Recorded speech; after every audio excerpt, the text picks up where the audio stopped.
many more problems in the environment. You could see in the configuration of even the urban area the effect of laws on segregation or the lack of segregation, many other things. So it was kind of it was a fascinating environment in itself, and it was a fascinating contrast from D.C. and led in many ways to my interests. Okay. So then you joined the department. I mean, you joined IFC and this department in June 1991. That's barely a year and a half since the department had been formally created, which was in January 1990. So I'm assuming when you joined, Ed Nassim was the director yes. that had formed that department, and various other people that I would later work with when I joined in '94. Philippe Liotard, and Paul Hinchy, and so forth were managers, right? But what was your role when you were hired? What sort of work did you do? What was the department doing at that point? The department was trying to figure out what it should be doing. There was a period of time, I think, at its formation. It formed for other reasons. IFC had done an incredibly successful deal for FEMSA. But in that case, what IFC's role was, we were helping to do a financial restructuring, but also bringing money and investing in the deal. And I think we took the fee for that also partly in shares.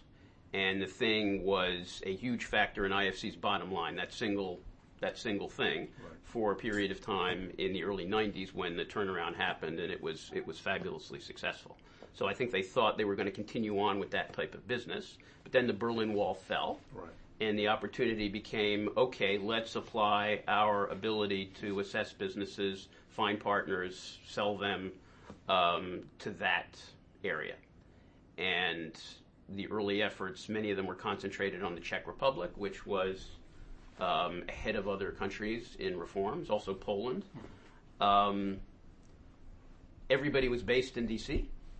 Part of my interest was, okay, if I'm going to work at the frontier, probably I'd rather be at the frontier.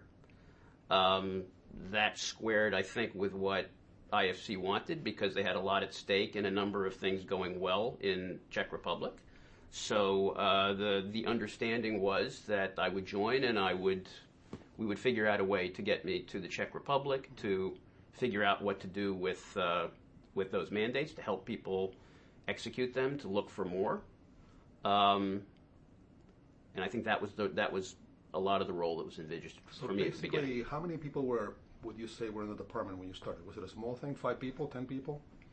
I mean, obviously there was one director and 2 managers. Probably it was less than 20, including assistants. So small. Probably. Yeah. Pinchy was the manager that hired me. Vivek Talvadkar was the other manager. Edward was the director. Other personalities at that time. Gavin Wilson became IFC VP after leaving for Goldman and coming back for the AMC. Reyaz Ahmad. Yes. Mike Tiller. Correct. Series of others. Relatively small. It's just that when you look at some of the annual reports from that period, it shows an incredible amount of activity being done in Eastern Europe by this department, or maybe it was more IFC globally, but these hundreds of thousands of sort of small businesses being privatized and so forth. It's just amazing that this could be done, with a few people in D.C. and maybe a couple of them in the field. I mean, were you mobilizing armies of lawyers and consultants and experts to actually do this work? Or the mass privatization business was not the work of CFS. CFS was formed to go after remunerative mandates.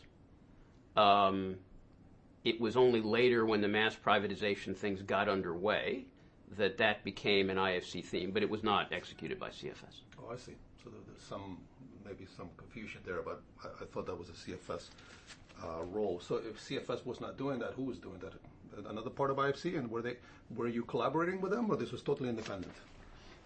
There was a lot of exchange of information and insight.